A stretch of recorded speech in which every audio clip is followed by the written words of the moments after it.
Hey guys, Ian Golden here. I am going to walk you through my Midi Fighter 3D mapping that I made for Tractor Pro. Let's take a look. So here's the controller. Basically, I've mapped this to do two different things. With Remix Decks on, it'll launch Remix Deck clips.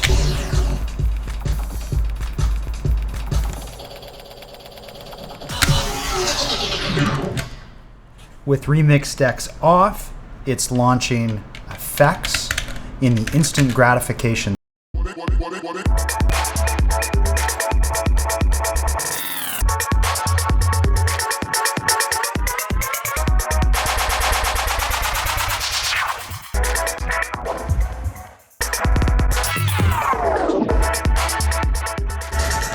And of course, the cool thing is that you can combine the two together. So if you have the effects selected on the Remix Deck that you're controlling, and you have Remix Deck control on, you can trigger effects and the clips at the same time. For example,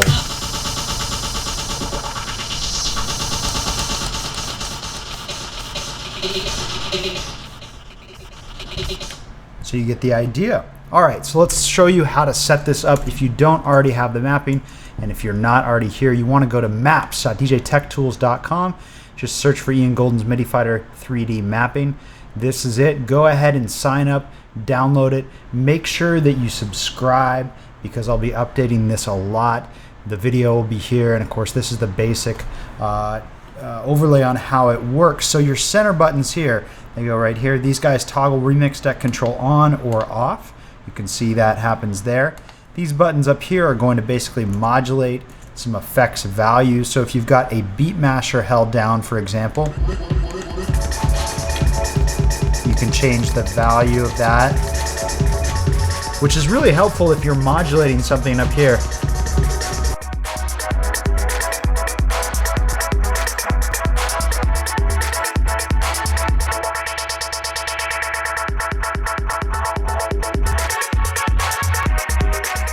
So it's super helpful if you're modulating something in the air because your hands are already here, and then you've got your two buttons here that you can go up or down as you're holding down these buttons. So it gets kind of gamey and joysticky. Up here on the top row, we've got, of course, the effects routing. These are going to route the effects to all the four decks. So this would be deck A, B, C, or D, or none at all. All right, so if you're signed into Maps, you can go ahead and download the latest version. It's going to download that into a folder. Open up the folder. You've got two different files. One file is the settings. This goes into your Midi Fighter utility. If you don't have a Midi Fighter utility, that's really easy to get. Just go on over to store.djtechtools.com, or even easier yet, just go to midifighter.com, click on 3D support, and this will take you to the support window where you can get everything that you need. Yes, this is the store, but it's also where we've stuck the Midi Fighter utility. So make sure you go ahead and download that there. And this is how you check and save all the settings for the Midi Fighter. Now, these settings are all set to how they need to be to make my mapping work. You don't have to change anything. You just have to go to File, Import Settings, Ian's 3D mapping, and you want to bring in this .mfs file right there. And then open that. Send to Midi Fighter. Your Midi Fighter will update and all the colors will be there. Everything will be correct. If you want, you can go in and change these colors. Like let's say you want to remember that the middle row is the beat masher. You can change it to whatever you want. The colors are totally customizable. Just know that this all works on the first bank. So you can have the off color and the on color set to whatever you want. Another thing that you can adjust would be the motion sensitivity. You're totally welcome to adjust things in there, and also the tilts you want to leave. Everything else you probably want to leave exactly the same. All right, let's bring that mapping file into Tractor now. Okay, so if you've never imported one of our files before, you'll want to go ahead and use the big import button. This is so you get all the settings. You want to make sure you import the settings and the controller mappings. That's the important stuff. What that's going to do is replace everything in this window. So if you had a Control S2 mapping or anything else there, it will now be gone. You can easily add that back in by going into Tractor, Control S2, user or default. So before you bring anything in using this button, you want to make sure you save any of your custom mappings by selecting the mapping. In this case, let's go to this guy and exporting it to save it. And then you can bring it back by doing add, import, and bring that mapping back in so you can combine multiple mappings into one. You want to make that sure that you've done that twice. So we'll bring this in a second time. Tractor's got a fun little bug where it only recognizes the effects the second time you bring them in. So now everything's working. Make sure the Midi Fighter 3D is selected. And you should see also a Control F1. So the first time you plug it in, and anytime you plug it in, Midi Fighter 3D should ask you what remix deck you want it to control. Right now it's suggesting that we control this one because that's where we have a remix deck. If we press this zone, it won't let us do anything because there's no remix deck here. This zone won't let us do anything, but we can control this remix deck. Just make sure you hold it down until it blinks. Now if we want to switch back to a different remix deck, we'll just unplug the Midi Fighter, plug it back in, and then select that other guy right there. And then we're controlling that remix deck. So I'll walk you through the rest of the mapping. As I mentioned, this is basically a instant gratification set. On this side is the standard instant gratification effects sets. If we pull up a little bit more of a glitchy song, you'll notice that all these effects are really, really good for sort of glitch music and songs that can handle a bit more of an aggressive sound with the effects.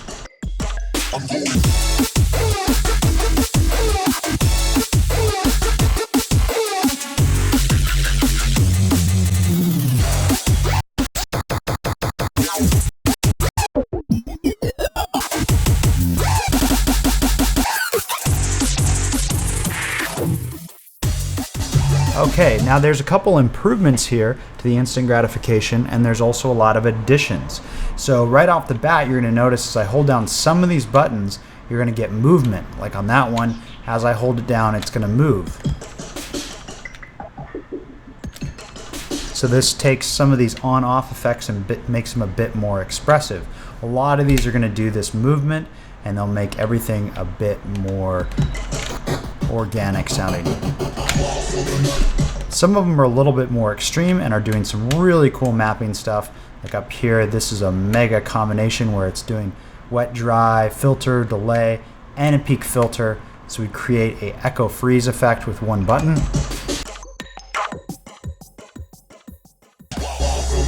Of course, you can combine multiple things. And all these buttons are meant to be either played in a row or in combos or at the same time. You'll notice that a lot of them end up creating really interesting things when used in order. For example, if you went up the row and across the row, you get a really cool build effect.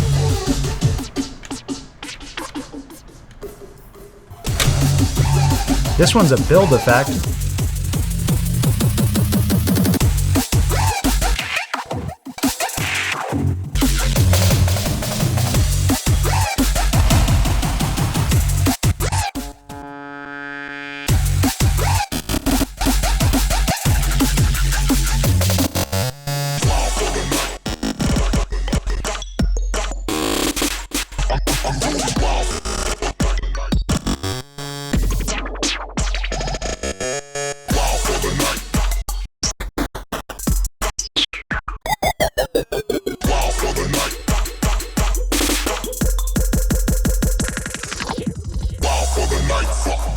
The idea, that one's pretty fun. Now, those effects might be pretty extreme for some people. So on the other side, this button right here, so if you press this button over here, you're going to get effects that are a little bit more subtle and are more oriented towards house music and other genres.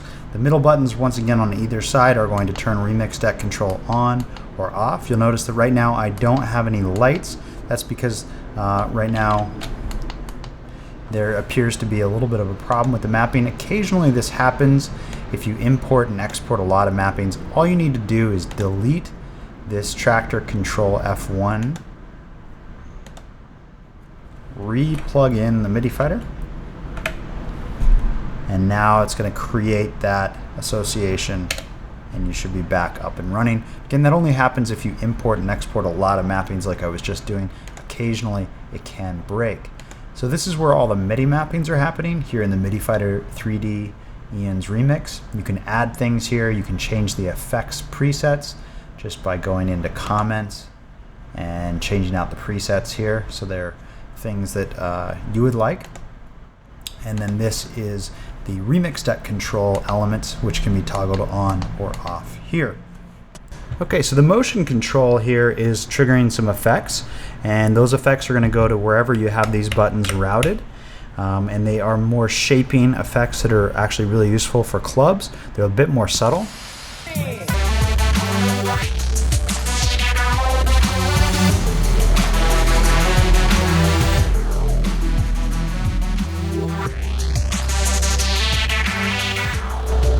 And generally these will not modulate any of the effects on the buttons. The only thing they do is if you tilt it forward, it's going to fade any of these effects out. So this is really useful for the beat masher. If you want to slowly bring the beat masher in and out, it's a way cool way of doing that.